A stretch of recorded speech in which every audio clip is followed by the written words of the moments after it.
क्या हाल चाल है?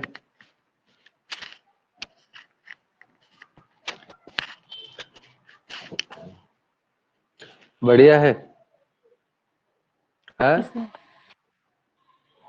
पहुंच गए आप घर? जी सर। घर का एंजॉय कर रही हैं वो। तो हमने लास्ट क्लास में ये टेस्ट और पढ़ने थे, तो ये आप मेरे को बताते जाना, तो मैं इनको फटाफट पूरा कर देता हूँ, ठीक है?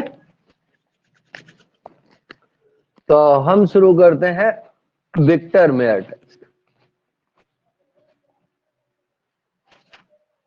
तो विक्टर मेयर टेस्ट क्या है? अल्कोहल का टेस्ट है। तो जो विक्टर मेयर टेस्ट है, विक्टर मेयर टेस्ट, वो अल्कोहल के परीक्षण में काम आता है, ठीक है ना? ये अल्कोहल का परीक्षण है। और इसमें क्या होता है, जो इसको आरबीसी टेस्ट के नाम से भी जानते हैं। इसको आरबीसी टेस्ट हम इसलिए कहते हैं कि जो प्राइमरी अल्कोहल है, ठीक है ना, जो प्राइमरी अल्कोहल है वो तो रेड कलर देता है, ब्लू सेकेंडरी देता है, और टर्सरी वाला कलरलेस देता है।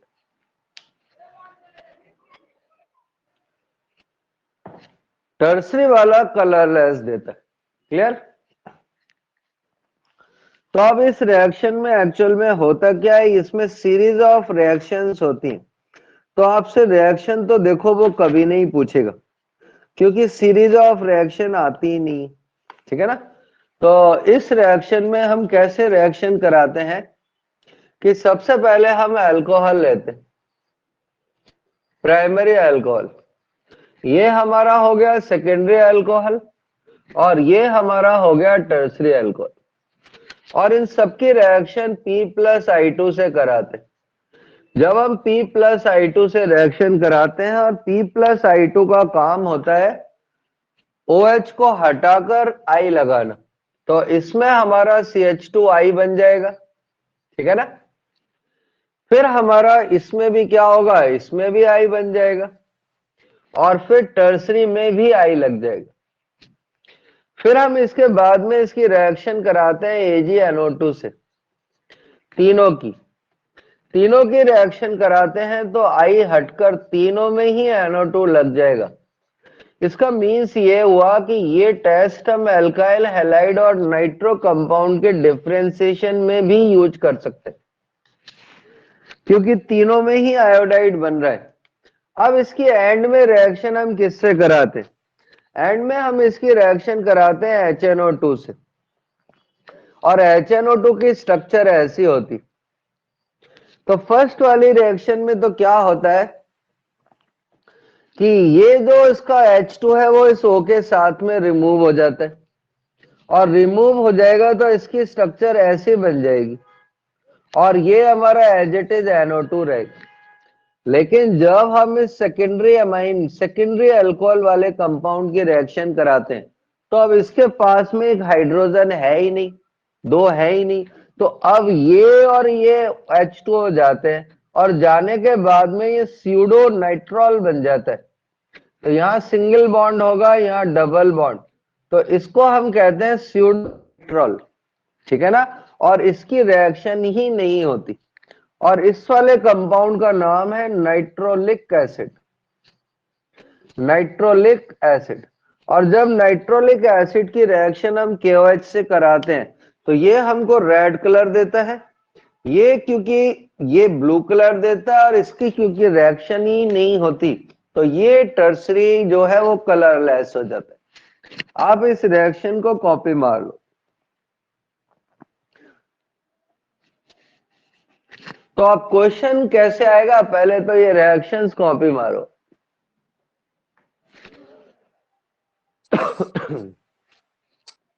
सर ये दूसरे वाले में कार्बन की वैलेंसी 5 हो रही है। दूसरे वाले में, इसमें, यहां नीचे कहीं नहीं, यहां पे देखो, अब हो रही है। नहीं होती।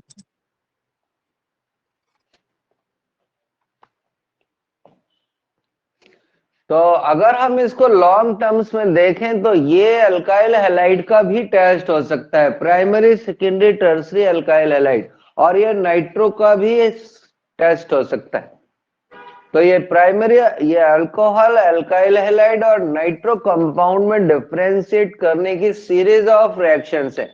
अब हमको याद ये रखना है कि प्राइमरी अल्कोहल रेड कलर देगा, सेकेंडरी ब्लू कलर देगा, और टर्सरी का जब रिएक्शन होगी तो कोई कलर नहीं आएगा। अब वो आपसे डायरेक्ट क्वेश्चन पूछेगा कि बेंजाइल अल्कोहल कैसा कलर देगा,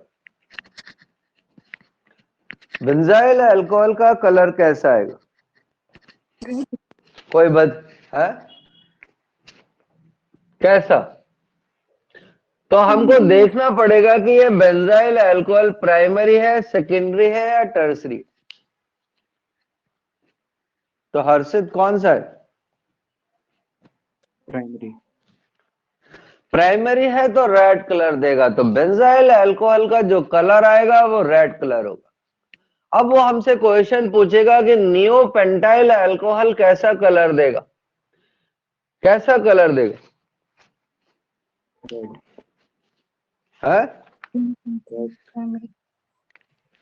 तो बच्चे इसको नियो की स्ट्रक्चर देखते ही ये डिसाइड कर लेते हैं कि ये टर्सरी होगा, पर ये बेचारा निकलता है प्राइमरी। ठीक है ना? तो ये क्वेश्चन जल्दबाजी में गलत हो जाता है। अब हमारे पास क्वेश्चन है आइसोब्यूटाइल अल्कोहल। तो आइसोब्यूटाइल अल्कोहल कैसा टेस्ट देगा?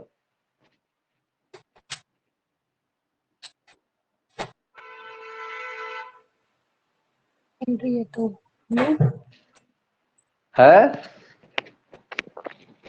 निकिता?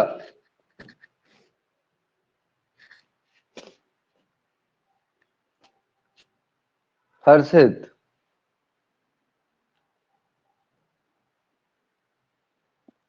एक बार रिपीट कर दो किसका? आइसोब्यूटाइल अल्कोहल का कलर कैसा होगा विक्टर मेयर में?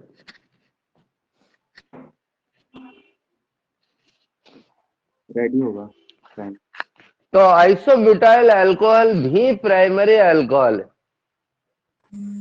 आइसोब्यूटाइल अल्कोहल की स्ट्रक्चर ये होगी, ठीक है ना? तो हम इसलिए डूब सकते हैं कि हमको स्ट्रक्चर बनानी नहीं आई। ओके, तो बाकी कोई डिफिकल्टी लेवल है ही नहीं इसमें। मतलब इसमें हम इसलिए नहीं डूबेंगे कि हमको विक्टर मेयर टेस्ट नहीं आता, इसमें हम इसलिए डूबेंगे कि हमको स्ट्रक्चर नहीं आई। ओके, अब ये डिफिकल्टी लेवल बच्चे को कहो ना तो बच्चा कहता है नहीं सर ऐसे थोड़ी डूबते। पर अब हम चलते हैं ल्यूकास टेस्ट की तरफ। जो ल्यूकास टेस्ट है ये भी अल्कोहल में अंतर करने के लिए, विभेद करने के लिए, डिफ्रेंशिएट करने के लिए यूज किया जाता है। और जो ल्यूकास रिजेंट होता है वो हमारा होता है HCl ZnCl2, और ZnCl2 निर्जल या एनहाइड्रस होना चाहिए, निर्जल या फिर एनहाइड्रस होना चाहिए। क्लियर? तो जब हम एक प्राइमरी अल्कोहल की रिएक्शन कराते हैं तो प्राइमरी अल्कोहल पूरे 1 घंटे बाद, या ऐसा मानेंगे कि रिएक्ट ही नहीं करता, पूरे 1 घंटे बाद रिएक्ट करने पर व्हाइट प्रेसिपिटेट देता है। रिएक्ट करने पर नहीं, हीट करने पर व्हाइट प्रेसिपिटेट देता है। तो अगर कोई अल्कोहल रिएक्ट ही नहीं कर रहा या इमीडिएट व्हाइट प्रेसिपिटेट नहीं दे रहा, तो इसका मतलब हुआ कि वो प्राइमरी अल्कोहल है। अब जो सेकेंडरी अल्कोहल है इसको हमको याद करने से फायदा होगा। जब हम सेकेंडरी अल्कोहल की रिएक्शन कराते हैं तो सेकेंडरी अल्कोहल 5 मिनट बाद ही व्हाइट टर्बिडिटी देता है या व्हाइट अवक्षेप दे देता है, सफेद अवक्षेप। तो जब हमने इसकी रिएक्शन सेम अभिकर्मक से कराई तो ये हमारा 5 मिनट बाद बन जाएगा। और जो टर्सरी अल्कोहल होता है वो डालते ही HCl और ZnCl2 को डालते ही व्हाइट प्रेसिपिटेट देगा। तो कोई रॉकेट साइंस जैसा क्वेश्चन नहीं है, सिर्फ हमारे याद करने की एबिलिटी पर निर्भर करता है कि हमको याद है कि नहीं। ओके, बढ़े आगे।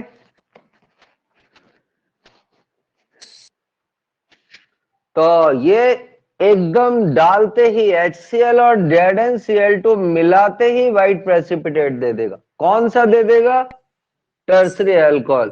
कौन 5 मिनट बाद? सेकेंडरी। और प्राइमरी 1 घंटे बाद हीट करने पर व्हाइट प्रेसिपिटेट देता है। तो इनमें आपसे ये भी पूछा जा सकता है इनमें क्या होगा। इनमें भी यही प्रॉब्लम आएगी कि बच्चा प्राइमरी, सेकेंडरी और टर्सरी को डिफरेंशिएट कर नहीं पाएगा, और डिफरेंशिएट नहीं कर पाएगा तो उसकी थोड़ी बहुत प्रॉब्लम आ सकती है। ये कॉपी हो जाए तो आप मुझको बता दें।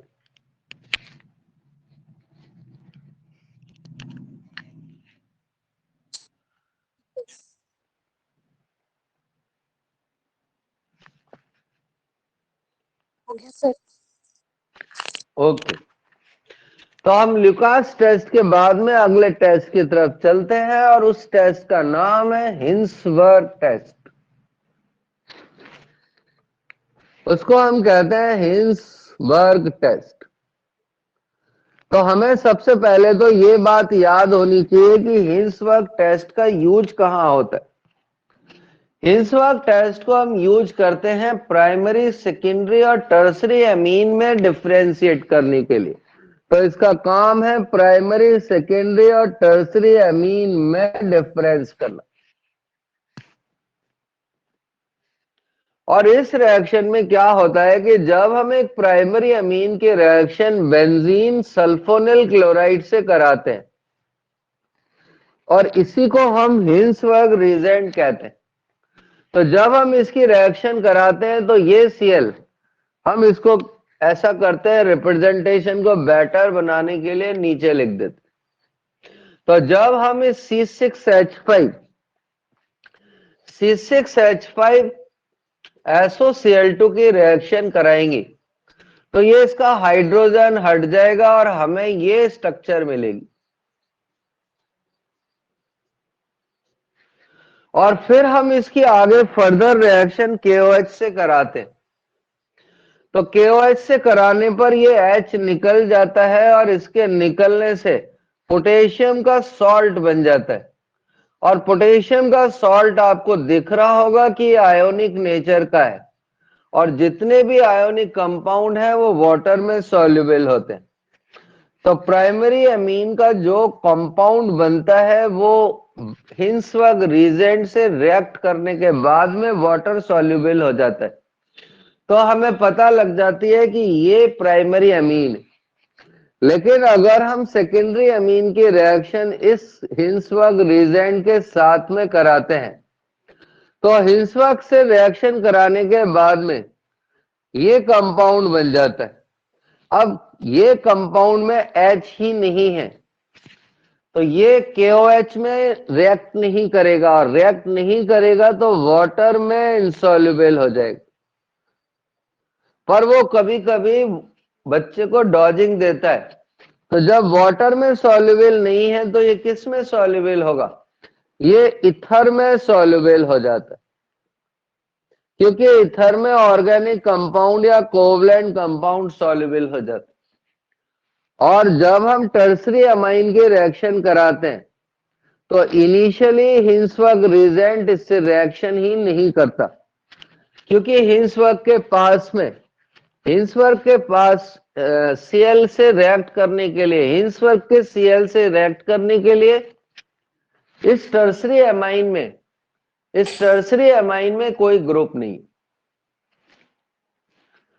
तो हमें बस इतना ही याद रखना है कि प्राइमरी अमीन को डिस्टिंग्विश करने के लिए हम हिंसवर्ग रिएजेंट का यूज करते हैं। ओके, हम हिंसवर्ग रिएजेंट का यूज करते हैं।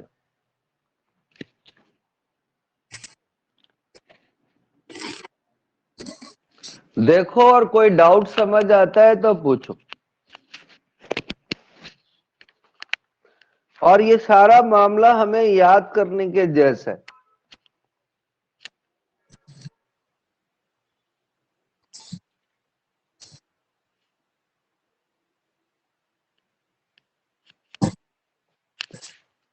ये कॉपी हो जाए तो आप मुझे बताएं।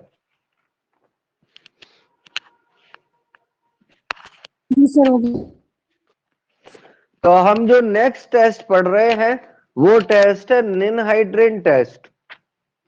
और ये जनरल टेस्ट है, कोई बहुत ज्यादा टिपिकल उसमें नहीं है। मतलब ऐसा नहीं है कि बहुत ही हार्ड है। सिर्फ वो हमसे ये एक्सपेक्ट करता है कि हमको याद होंगे। ठीक है, तो हम देखते हैं निनहाइड्रिन टेस्ट। कोई बता सकता है कि निनहाइड्रिन टेस्ट कौन देता है? प्रोटीन। ये प्रोटीन का टेस्ट है, तो बायोलॉजी में आने के ज्यादा चांस है। प्रोटीन टेस्ट है और ये प्रोटीन के ना एंड टर्मिनल एंड को आइडेंटिफाई करता है। एंड टर्मिनल एंड को आइडेंटिफाई करता है। ये प्रोटीन में ये बताता है कि जो उसका एंड टर्मिनल एंड है वो कैसा होगा, उसके टेस्ट को आइडेंटिफाई करता है और ब्लू कलर देता है। और ये स्ट्रक्चर है निनहाइड्रिन की। अगर हम इसको ये लिखते हैं तो ये इंडेन है, इंडेन। और जब इंडेन की हम वाटर से रिएक्शन कराते हैं तो इसका हाइड्रेट बन जाता है, इस इंडेन का हाइड्रेट बन जाता है और उसी को ही हम निनहाइड्रिन रिएजेंट के नाम से जानते। जब हम इस निनहाइड्रिन रिएजेंट से प्रोटीन की रिएक्शन कराते हैं और अगर प्रोटीन में कोई एंड टर्मिनल एंड हुआ, नहीं एंड टर्मिनल एंड तो होगा ही होगा, तो ये प्रोटीन में एंड टर्मिनल एंड को आइडेंटिफाई करती है ब्लू कलर से। अगर ब्लू कलर आ गया तो हमें पता लग जाएगा कि प्रोटीन में एंड टर्मिनल एंड है। इससे ज्यादा इसमें कोई कहानी हमारे यहां नहीं आती, बाकी किसी एग्जाम में आती हो तो कह नहीं सकते। और ये हमको फर्स्ट ग्रेड में बायोमॉलिक्यूल वाले पार्ट्स में देखने को मिल सकता है। निनहाइड्रिन के बाद में जो अगला टेस्ट है उसको हम कहते हैं कौन सा टेस्ट? जेंथोप्रोटोनिक टेस्ट। ये भी एक जर्नल टेस्ट है, जेंथोप्रोटोनिक। तो कोई बता सकता है कि जेंथोप्रोटोनिक टेस्ट कौन देगा? है हर्षित, क्या बता सकता है कि जेंथोप्रोटोनिक टेस्ट किसका होगा? जेंथोप्रोटोनिक टेस्ट भी प्रोटीन का टेस्ट है, तो बायोलॉजी वालों के काम में आ सकता है। जब हम इसकी रिएक्शन HNO3 से करते हैं तो प्रोटीन जेंथोप्रोटीन बना लेता है और इस जेंथोप्रोटीन के फॉर्मेशन से, इस जेंथोप्रोटीन के फॉर्मेशन से येलो कलर आ जाता है। तो हमारा यहां पर पीला या फिर येलो कलर आ जाएगा। और जब हम इसकी रिएक्शन फर्दर NH4OH से कराते हैं तो हमें ऑरेंज या नारंगी कलर मिल जाता है। तो अगर कोई बच्चा HNO3 के ड्रम में डुबकी लगा ले और फिर उसके बाद में वो NH4OH के ड्रम में डुबकी लगा ले तो क्या होगा? नारंगी हो जाएगा। तो एकदम नारंगी बन के निकलेगा। तो जब अंग्रेजों का शासन था भारत में तो वो क्या करते थे कि जिन लोगों के हाथ पीले दिखाई पड़ते थे उनको पकड़ लेते थे। क्यों पकड़ लेते थे? क्योंकि उस समय जो फ्रीडम फाइटर थे, आतंकवादी तो हम नहीं कह सकते उनको, ठीक है ना, किताबों में ऐसा लिखा होता है, कि जो फ्रीडम फाइटर थे वो नाइट्रेट बनाते थे, मतलब एक्सप्लोसिव बनाते थे। तो एक्सप्लोसिव बनाते थे तो HNO3 की वेपर से उनके स्किन, उनके हाथ पीले पड़ जाते थे। तो जिस भी आदमी के हाथ हमको पीले दिखते थे, अंग्रेज उनको गिरफ्तार करके पूरी जांच करते थे। आगे बढ़े, ठीक। हम आगे देखते हैं बाईयूरेट टेस्ट। बाईयूरेट टेस्ट, ये टेस्ट एक्चुअल में यूरिन में किया जाता है और ये पेप्टाइड बॉन्ड को बताता है। तो जब हम यूरिया की रिएक्शन कॉपर सल्फेट और एल्कली के साथ में कराते हैं, KOH या NaOH लेने से, तो एक वॉयलेट कलर बन जाता है, जो, ठीक है ना, वॉयलेट कलर बन जाता है। और बाईयूरेट क्या होता है कि जब ये दो मॉलिक्यूल आपस में रिएक्ट करते हैं, यूरिया के दो मॉलिक्यूल, तो इनमें से एक NH3 निकल जाता है। NH3 कैसे निकलेगा? जैसे ये NH2 है तो इसका NH2 और ये H मिलकर निकल जाएंगे। तो अब देखो बचेगा क्या? NH2CO NH, ये वाला NH2 निकल चुका है तो ये यहां पर ऐसा बन जाएगा और इस स्ट्रक्चर को हम बाईयूरेट के नाम से जानते हैं। तो जिन लोगों को डायबिटीज होती है, वो बाईयूरेट टेस्ट से डायबिटीज का टेस्ट करते। तो ये भी बायोलॉजी वालों के काम का ज्यादा हो सकता है हमारे कंपैरिजन में।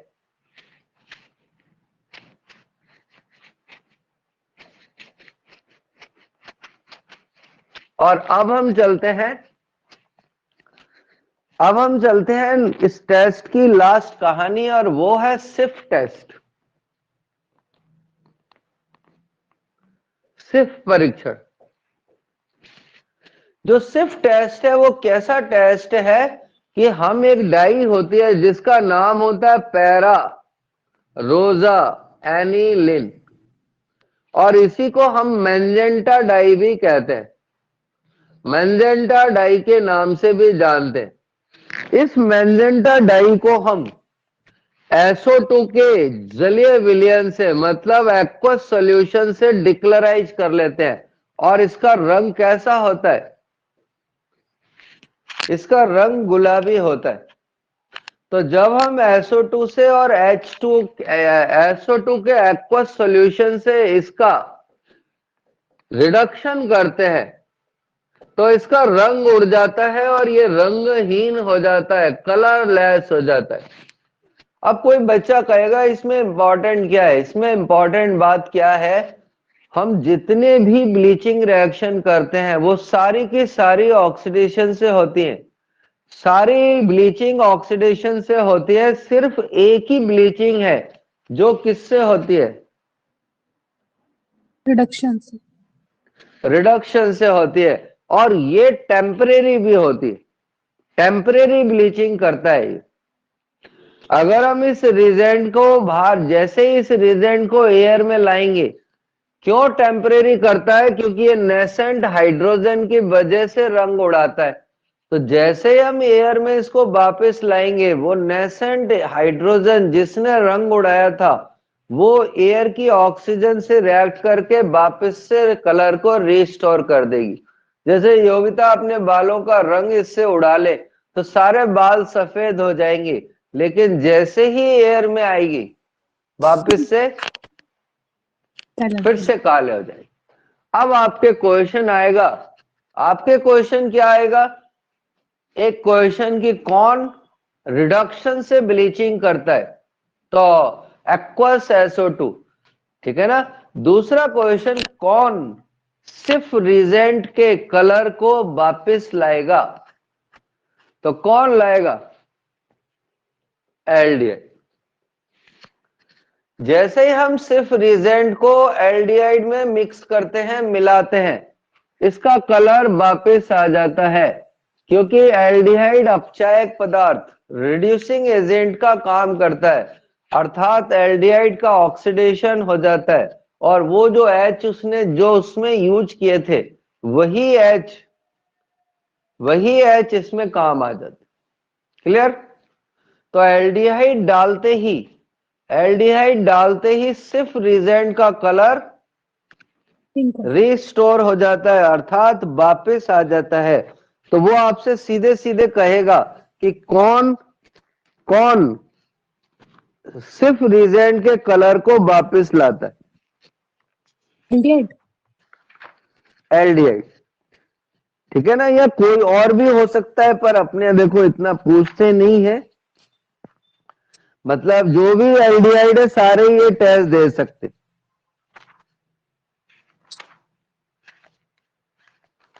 बढ़े अपन आगे। जी सर। तो हमारे पास एक टेस्ट और बच गया है और उसका नाम है लिबरमान नाइट्रोसो परीक्षण। ठीक है ना, लिबरमान नाइट्रोसो परीक्षण। बढ़े आगे। और इसको हम जीआरबी टेस्ट के नाम से भी जानते हैं, जीआरबी टेस्ट के नाम से भी जानते हैं। ठीक है, ये फर्स्ट ग्रेड के लिए इंपॉर्टेंट हो सकता है क्योंकि फर्स्ट ग्रेड में स्पेसिफिकली फिनॉल की रिएक्शन मेंशन की हुई है कि फिनॉल की रिएक्शन बताई जाए। तो लिबरमान नाइट्रोसो परीक्षण,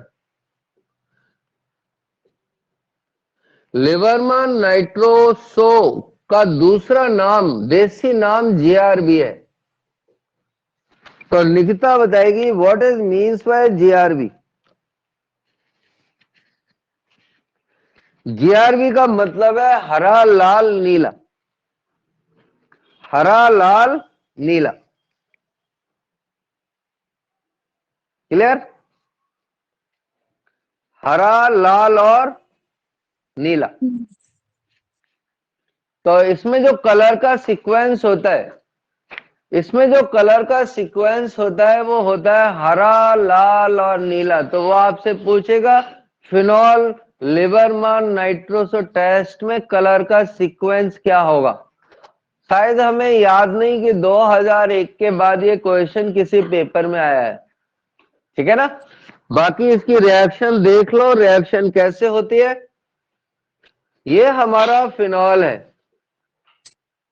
जब हम इस फिनॉल की रिएक्शन इस नाइट्रस एसिड के साथ करते हैं, हमने पढ़ा था कि नाइट्रस एसिड का काम होता है बेंजीन रिंग के ऊपर अगर NH2 जुड़ी हुई है, बेंजीन रिंग के ऊपर अगर NH2 जुड़ी हुई है तो उसे ये OH में नहीं N2Cl में कन्वर्ट करता है, और अगर रिंग से नहीं जुड़ी है तो OH बनाता है। लेकिन यहां ऑलरेडी OH है तो ये क्या करता है, यहां से रिएक्ट करता है, ये नेगेटिव और ये पॉजिटिव, और रिंग पर NO का अटैक होता है। रिंग पर NO का अटैक होता है और इस रिएक्शन को अंग्रेजी में नाइट्रोसेशन और हिंदी में नाइट्रोसीकरण कहते हैं, नाइट्रोसीकरण कहते हैं। और फिर इसमें टॉटोमेरिज्म हो जाती है और टॉटोमेरिज्म से इसकी स्ट्रक्चर ये बन जाती है।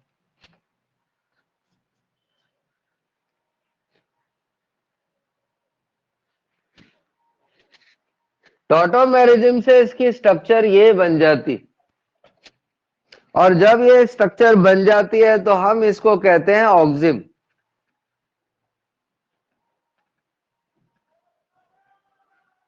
ठीक है ना, और ये H2SO4 के साथ में ग्रीन कलर देता है, ये H2SO4 के साथ में ग्रीन कलर देता है। जब हम इन दोनों की रिएक्शन कराते हैं तो फिनॉल ही इससे वापस रिएक्ट कर जाता है। रिएक्शन के प्रोडक्ट में इतनी दम नहीं है तो ज्यादा माथाफोड़ी मत करना, सिर्फ हम इसको ऐसा मानते हैं कि हम कॉपी भरने के लिए ऐसा कर रहे हैं। ठीक है ना, तो हम आपको ये पढ़ा रहे हैं, तो इसका काम है क्या?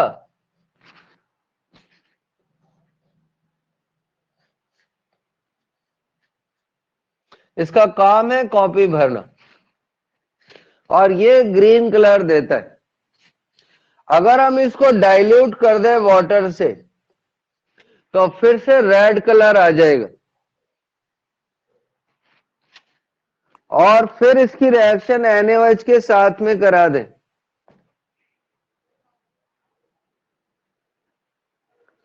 अगर हम इसका रेड कलर देखते हैं तो जो रेड कलर वाला फॉर्मूला है उसका फॉर्मूला ये होता है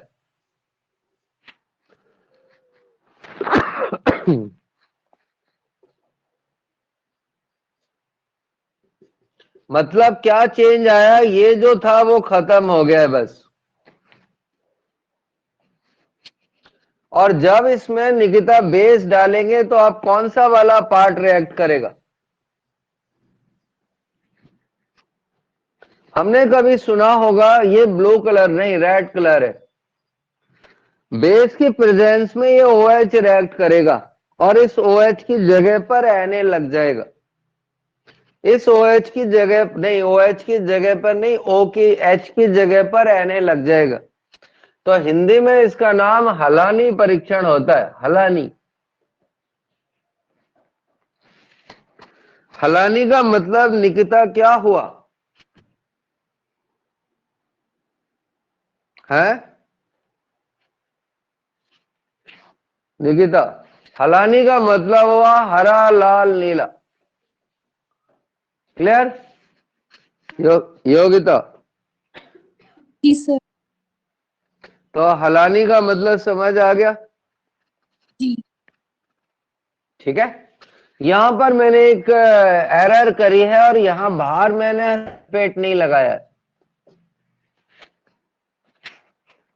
तो इसको इंडोफिनॉल सल्फेट कहते हैं, हाइड्रोजन सल्फेट। ये सिंपल है इंडोफिनॉल, और जो अब NaOH के साथ में रिएक्ट करके बनेगा वो ब्लू कलर का होगा, और उसका नाम होगा इंडोफिनॉल एनाइन। तो मैं पर्सनली आपको रिकमेंड करता हूं रिएक्शन पे ज्यादा जोर मत देना, रिएक्शन पर ज्यादा मत करना। सिर्फ ये याद रखना कि फिनॉल लिबरमैन नाइट्रोसो टेस्ट में पहले ग्रीन कलर, फिर रेड कलर, फिर ब्लू कलर देता है, और वो किसकी वजह से बनता है? इंडोफिनॉल, इंडोफिनॉल सल्फेट और इंडोफिनॉल। मतलब इंडोफिनॉल नाम याद रखना।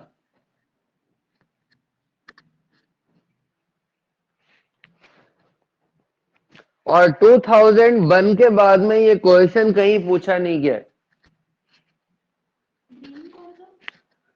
ये तो ग्रीन है, ये रेड है।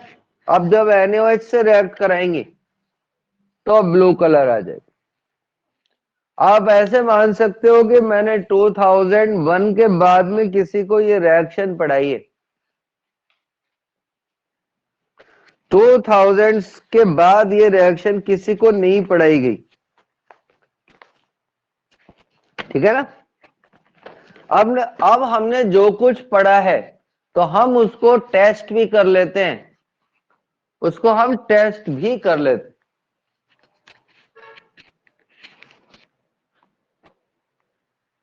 तो हमने ये टेस्ट हटा दिया है, और क्वेश्चन आप लिख सकते हैं, मैं बोलता जाता हूं।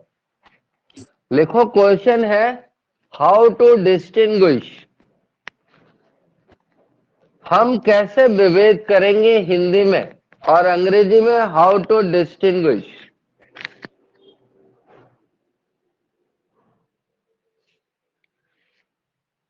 तो पहला है हमारा इथीन और इथाइन। इन दोनों में डिफरेंशिएट कैसे करेंगे? कोई बता सकता है? CCl2 ammonium hydroxide. और दूसरा है ये दोनों। तो फर्स्ट वाले का आंसर टॉलेंस रिजेंट हो जाएगा, क्योंकि कल की क्लास में हमने पढ़ाया था 1 आइंस टॉलेंस के साथ में सिल्वर या व्हाइट प्रेसिपिटेट देते। क्लियर? तो फर्स्ट वाले का आंसर क्या हो जाएगा? टॉलेन। अब हमें इस एल्केन और एल्कीन में डिफरेंशिएट करना है। तो कोई है, तो हमने आपको कल 2 टेस्ट बताए थे कि जो डबल बॉन्ड वाले या ट्रिपल बॉन्ड वाले कंपाउंड देते हैं, और वो कल टेस्ट थे क्षारीय KMnO4, जिसको अंग्रेजी में कहेंगे अल्कलाइन KMnO4, और दूसरा कौन था? Br2CCl4। क्लिक डबल राइट भी कर दिया है कि इनमें से कौन देगा। ये वाला कंपाउंड इन दोनों को डिक्लेराइज कर देता है। थर्ड टेस्ट का आंसर योग्यता बताएगी। हो सकता है योग्यता नहीं बता पाए क्योंकि इसने शायद कल की क्लास नहीं पढ़ी है। एल्कलाइन। हर्षित, इन दोनों में डिफरेंशिएट है, तो इन दोनों में डिफरेंशिएट करने के लिए AgNO3 का यूज करते हैं। कल की क्लास में पढ़ाया था कि AgNO3 sp3 hybridise carbon atom से जो Cl अटैच होता है उसको हटा देता है। अगला हमारा एथेनॉल है और 1 प्रोपेनॉल है। एथेनॉल और 1 प्रोपेनॉल में डिफरेंशिएट करने के लिए कौन सा रिएजेंट अच्छा होगा? आइडोफॉर्म। तो हम इसमें यूज करेंगे आइडोफॉर्म। आइडोफॉर्म टेस्ट एथेनॉल होता है। इसकी कहानी बताई गई थी कि सारे एथेनॉल, एथेनल, 2-on और 2-ol ये टेस्ट देते। एथेनॉल, एथेनल, 2-on और 2-ol, क्योंकि ये एथेनॉल है ये देगा, और ये 1-ol है। वो आपको पेपर में नाम लिखकर देगा, स्ट्रक्चर नहीं बनाएगा।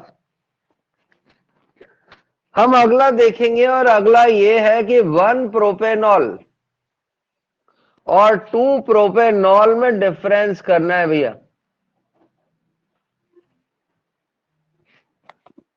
तो कौन सा रिएजेंट अच्छा होगा? तो आइडोफॉर्म ही यूज करेंगे, और आइडोफॉर्म के साथ में ये 2 प्रोपेनॉल टेस्ट देगा। क्लियर है? अगला है हमारा 6 नंबर का टेस्ट, और 6 नंबर का टेस्ट है 1 ब्यूटाइन और 2 ब्यूटाइन। तो कोई बताएगा? टॉलेन। इसके लिए टॉलेंस रिजेंट अच्छा रहेगा, आपने सही बताया है। कौन देगा? 1 ब्यूटाइन। 1 ब्यूटाइन।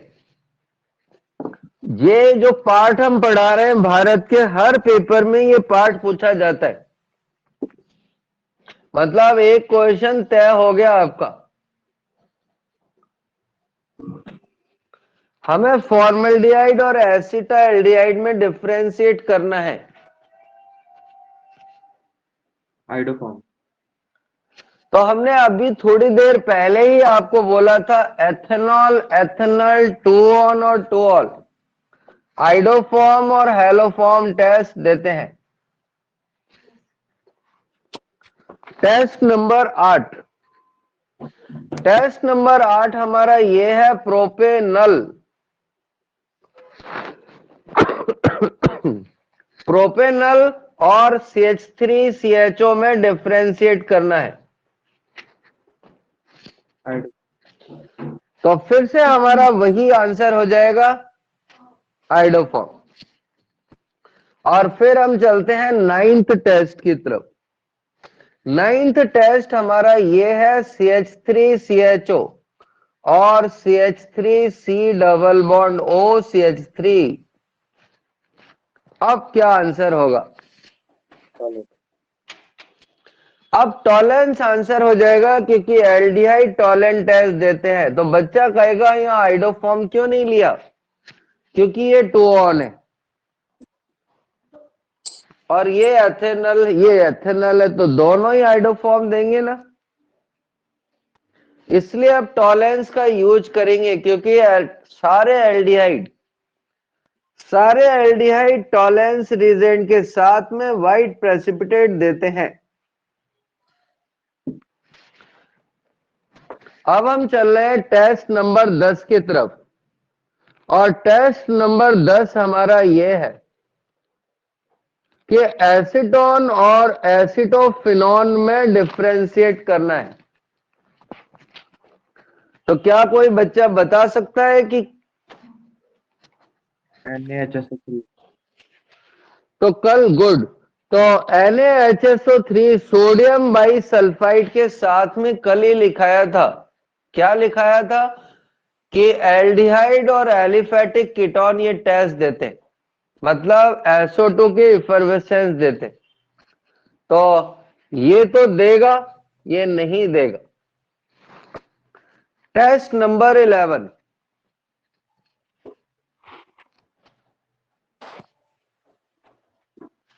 9 तक 10 तक आप कॉपी मार लो, फिर मैं 2 मिनट आपका वेट कर लेता हूं।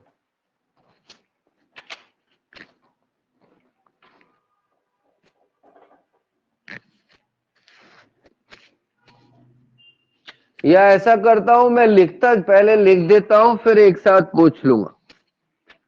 11th, ये हमारा बेंजोफिनॉन है और ये हमारा एसिटोफिनॉन है। तो इसका नाम तो हो गया बेंजोफिनॉन और इसका नाम है एसिटोफिनॉन। तो देखो और बताओ इन दोनों में डिफरेंशिएट कैसे किया जाएगा। बेंजोफिनॉन आइडोफॉर्म कैसे पता लगा? एसिटोफिनॉन देगा, बेंजोफिनॉन नहीं देगा। एसिटोफिनॉन देगा क्योंकि ये 2 ऑन है, ये मिथाइल कार्बोनिल है, जिसमें भी कहीं किनारे पर CH3CO ग्रुप होता है वो आइडोफॉर्म टेस्ट देता है।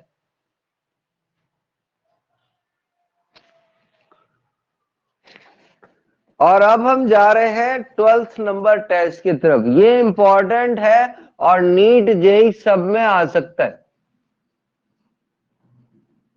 इसका कोई भी डायरेक्ट टेस्ट नहीं है और ये 12th की एनसीईआरटी में पाया जाता है, तो मतलब टफ भी नहीं। और 12th बोर्ड में पूछा जा चुका है, जो दूसरा सबूत है कि टफ नहीं। तो देखो और बताओ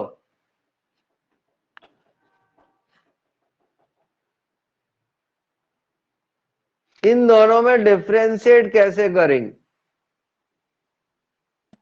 मीथेनॉल के टेस्ट से एक बार हाइड्रोलाइज कर देने को।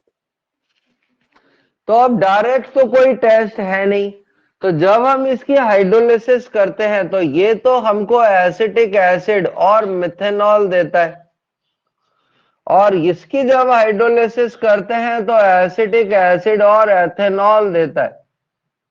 तो इन दोनों में डिफरेंशिएट करने के लिए मिथेनॉल और एथेनॉल के टेस्टों का यूज होगा। मिथेनॉल का कल हमने एक टेस्ट पढ़ा था कि ये सैलिसाइक्लिक एसिड के साथ में ऑयल ऑफ विंटरग्रीन बनाता है, ठीक है ना। और एथेनॉल के तो आज ही कई बार पढ़ लिया कि आइडोफॉर्म टेस्ट लेते। मिथेनॉल नहीं, ये एथेनॉल देगा आइडोफॉर्म। तो इसका आंसर आपके आइडोफॉर्म ही आएगा, पर ये ओपन करके नहीं मिलेगा, ये ध्यान रखना। और इसका नाम भी लिख लेना, इसका नाम इथाइल एसीटेट है। इसका नाम है इथाइल एसीटेट।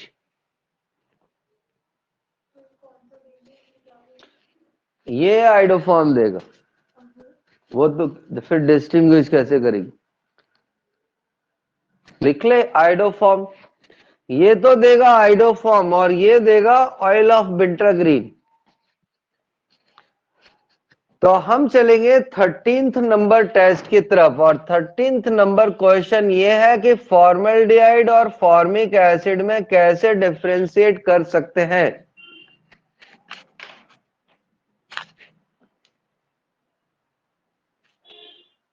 यहां बच्चे टॉलेंस में फंस जाते हैं। बच्चों को लगता है कि ये एल्डिहाइड है तो टॉलेंस टेस्ट देगा और ये नहीं देगा, पर हमने कल ही पढ़ा है कि फॉर्मिक एसिड टॉलेंट टेस्ट देता है। तो अब हमें एसिड का डिस्टिंग्विश टेस्ट यूज करना पड़ेगा। तो इसके लिए जो टेस्ट यूज किया जाएगा वो सोडियम बाइकार्बोनेट होगा। सोडियम बाइकार्बोनेट के साथ में ये फॉर्मिक एसिड CO2 के इफरवेसेंस देगा, CO2 के इफरवेसेंस देगा। हाँ Na3 से भी करा, क्या NaHSO3 से भी करा सकते हैं। NaHSO3 से नहीं करा सकते, दोनों ही एल्डिहाइड है भाई। Okay. फॉर्मिक एसिड में भी तो एल्डिहाइड ग्रुप होता है ना, जिसको तू इग्नोर मार रहा है। 14th हमारा फॉर्मिक एसिड और एसिटिक एसिड में डिस्टिंग्विश पूछना चाहता है वो। अब दोनों ही एसिड हैं तो एसिड का टेस्ट तो काम करेगा ही नहीं, तो कोई ऐसा टेस्ट देखना पड़ेगा जो इनमें से सिर्फ एक देता हो। तो ये जो फॉर्मिक एसिड है ये टॉलेंस टेस्ट देगा, और बच्चा यहाँ टॉलेंस जज नहीं कर पाएगा। क्यों नहीं कर पाएगा? उसको पता ही नहीं है कि इसके अंदर एल्डिहाइड ग्रुप होता है। देखो ये रहा एल्डिहाइड ग्रुप। तो कहीं पे बड़ा बड़ा लिख लेना कि फॉर्मिक एसिड सारे एल्डिहाइड के टेस्ट देता है। फॉर्मिक एसिड सारे एल्डिहाइड के टेस्ट देता है।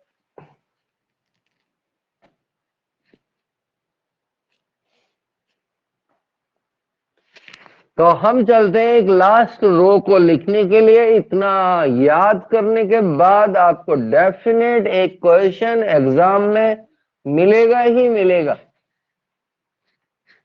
मतलब ऐसा बहुत रेयर होता है कि कोई डिस्टिंग्विश नहीं आए। तो 14 के बाद में जो अगला नंबर होगा वो होगा 15। अगला नंबर होगा 15, और 15 में योगिता फिनॉल और एनेलिन का टेस्ट करेंगे।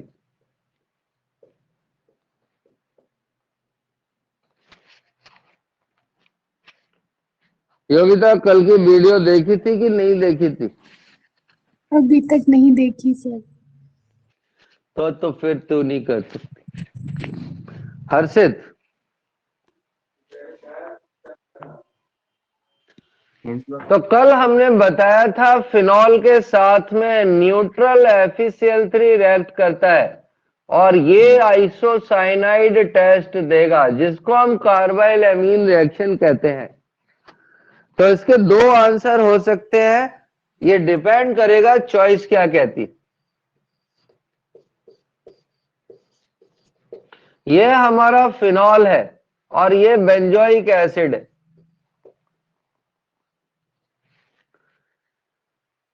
तो हम इसके लिए जो ज्यादा अच्छा टेस्ट है वो सोडियम बाइकार्बोनेट का यूज करेंगे, क्योंकि सोडियम बाइकार्बोनेट के साथ में सारे एसिड प्रेसिपिटेट देते हैं। न्यूट्रल FeCl3 हमने इसलिए यूज नहीं किया क्योंकि न्यूट्रल FeCl3 के साथ में दोनों ही कंपाउंड कलर प्रोड्यूस करते हैं। वैसे तो दोनों के कलर अलग अलग होते हैं, पर एक और इंपॉर्टेंट बात कि डिस्टिंग्विश में हम किसको प्रेफरेंस दें। डिस्टिंग्विश में हमेशा हम उस रिएक्शन को यूज करते हैं जिसमें कोई कलर बने, जिसको हम दूर से देखकर ऑब्जर्व कर सके कि देखो भैया लाल रंग बन गया है, नीला बन गया है, लाल बन गया है। तो जिस भी रिएक्शन में कोई कलर आता हो वही हमारा टेस्ट होगा। अगला टेस्ट है हमारा नाइट्रोबेंजीन और एनिलीन का। तो क्या कोई बच्चा हमको बता सकता है कि नाइट्रोबेंजीन का कोई स्पेसिफिक टेस्ट?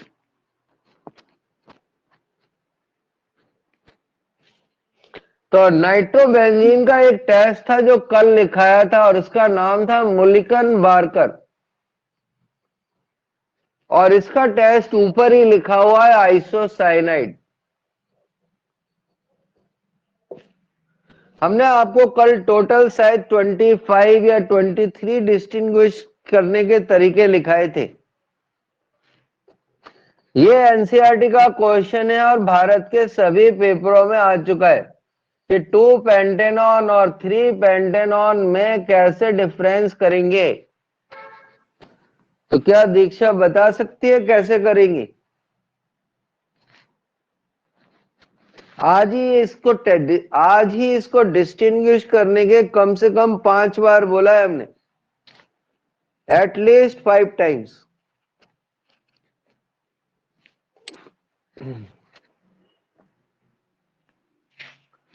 हमने आपको आज ही 2, 4, 5, 6 बार कम से कम ये कहानी बताई है कि एथेनॉल, एथेनॉल, 2 ऑन और 2 ऑल आइडोफॉर्म टेस्ट देते हैं। तो कौन देगा? 2.2। ये देगा आइडोफॉर्म टेस्ट, क्योंकि ये 2 ऑन है। और फिर है हमारे पास 19 नंबर का टेस्ट। 19 नंबर के टेस्ट का हमें करना है एक्रोलीन, एक्रोलीन और प्रोपेनल के साथ में। ये जेई वगैरह सब में आने की क्षमता रखता है, इसकी एफिशिएंसी खूब है, पर आपको स्ट्रक्चर ही नहीं आती तो आप नहीं कर पाओगे। इसके लिए हम एल्कलाइन KMnO4 का यूज कर सकते हैं। एल्कलाइन KMnO4 का ये रंग उड़ा देगा, पर ये बात नहीं बनेगी यार, क्योंकि एल्कलाइन KMnO4 तो इसको भी ऑक्सीडाइज कर सकता है, तो इसके साथ में बेटर आइडोफॉर्म ही रहेगा, क्योंकि ये तो आइडोफॉर्म देगा और ये नहीं देगा। पर हाँ, एल्कलाइन KMnO4 के साथ ये रिएक्ट करेगा। और ये कौन सा टेस्ट देगा? आइडोफॉर्म। तो अलग अलग लिख लो, इसके लिए तो एल्कलाइन KMnO4, एल्कलाइन KMnO4, और इसके लिए आइडोफॉर्म। टॉलेंस यहां यूज नहीं कर सकते क्योंकि दोनों ही एल्डिहाइड है, दोनों ही एल्डिहाइड है।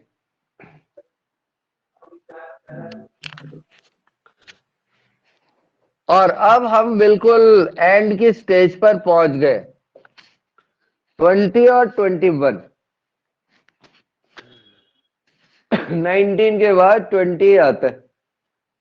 20 हमारा कहता है एसिटिक एसिड और फिनॉल में डिफ्रेंशिएट करना है भैया।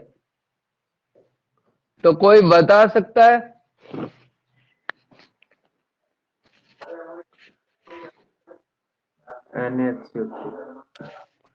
NaHCO3 के साथ में ये CO2 की इफर्वेसेंस देगा और ये नहीं देगा। और ये फर्स्ट ग्रेड के लिए बहुत ही इंपॉर्टेंट क्वेश्चन है, और इसकी कहानी ये है, योग्यता कहीं पे लिख ले, फिनॉल और अल्कोहल सोडियम बाइकार्बोनेट से रिएक्ट नहीं करते। और आखिरी कहानी हमारी ये है कि बताओ भैया मिथेनॉल का टेस्ट कौन सा है?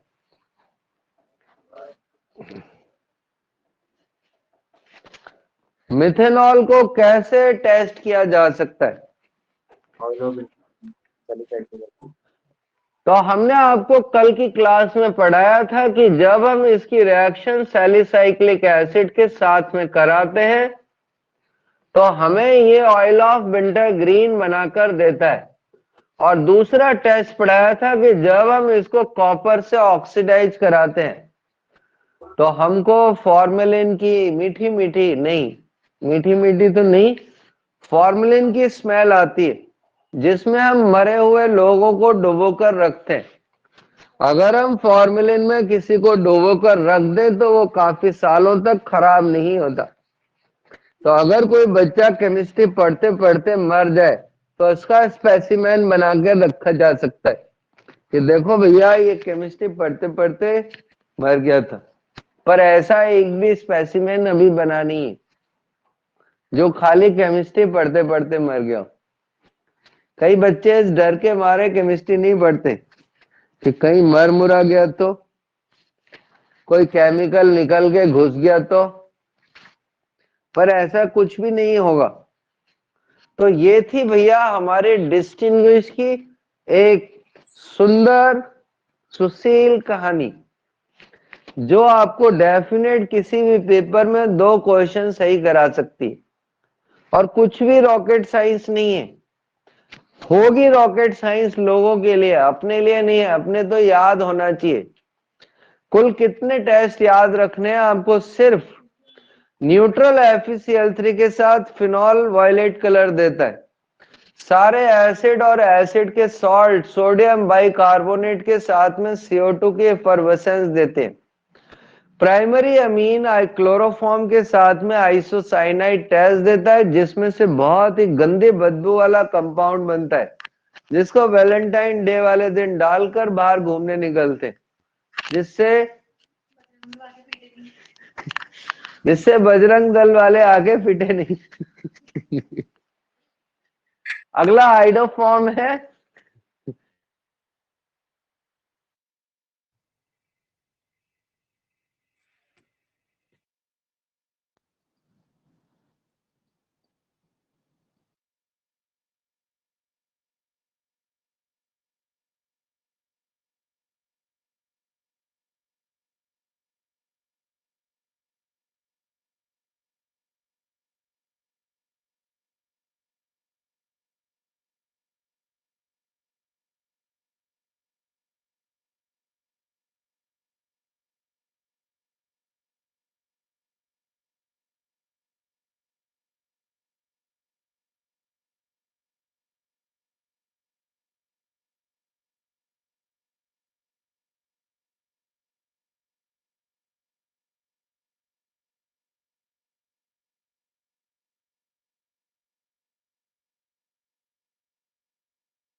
कहानी, आइडोफॉर्म की कहानी ये थी कि एथेनॉल, एथेनॉल, टोऑन और टोऑल आइडोफॉर्म टेस्ट देते हैं। ठीक है ना। टॉलरेंस की कहानी हम आपको बता ही चुके हैं। सारे एल्डिहाइड, 1 सारे कार्बोहाइड्रेट, स्टार्च, सेलुलोज, सुक्रोज को छोड़कर टॉलरेंट टेस्ट देते हैं। फेलिन की कहानी बिल्कुल बिल्कुल किसके जैसी है? फेलिन की कहानी बिल्कुल टॉलरेंस के जैसी है। मतलब हमने टॉलरेंस याद कर लिया तो सब याद कर लिया। तो भैया अब आपकी जिम्मेदारी है कि याद करो। तो अगर आज की वीडियो को समझना चाहते हो तो कल की वीडियो पहले याद होनी चाहिए, तब आज की प्रॉब्लम सॉल्व होगी। मतलब 2 क्लास में आपके कम से कम 10% ऑर्गेनिक खत्म, 2 क्लास। पर इसकी शर्त यही है, याद, इसी को लोग बात समझना कहते हैं। जिसको मैं याद करना कहता हूं वो समझ कहते हैं। समझ टॉलरेंट टेस्ट कौन देगा? हम कहते हैं समझ क्या, सीधा याद रख कि एल्डिहाइड देंगे, सारे कार्बोहाइड्रेट देंगे, 3 को छोड़कर सुक्रोज, स्टार्च, सेलुलोज, 1 देते हैं, हेमी एसिटल देते हैं। ठीक है ना।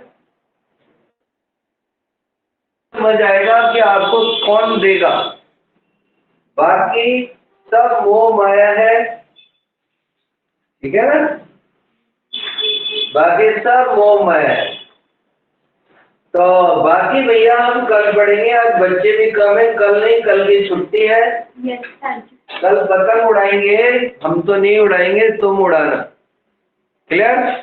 और सारी पतंगों पे एक एक नेम रिएक्शन लिख कर उड़ा देना। क्लियर। इस तरह अपने को ऑर्गेनिक भी याद हो जाएगी। बगल में कॉपी रख लेना और एक पतंग पे एक नेम रिएक्शन, उसको रखने से पड़ोसी को फायदा हो जाएगा। ठीक है। तो आज के लिए भैया शुभ रात्रि। कल मिलते हैं, कल नहीं, मंडे को मिलेंगे शायद। अगर संडे को क्लास लेंगे तो हम आपको इन्फॉर्म करें। ठीक है। तब तक के लिए गुड नाइट। सर एक बार टाइम क्या हो रहा है? टाइम कल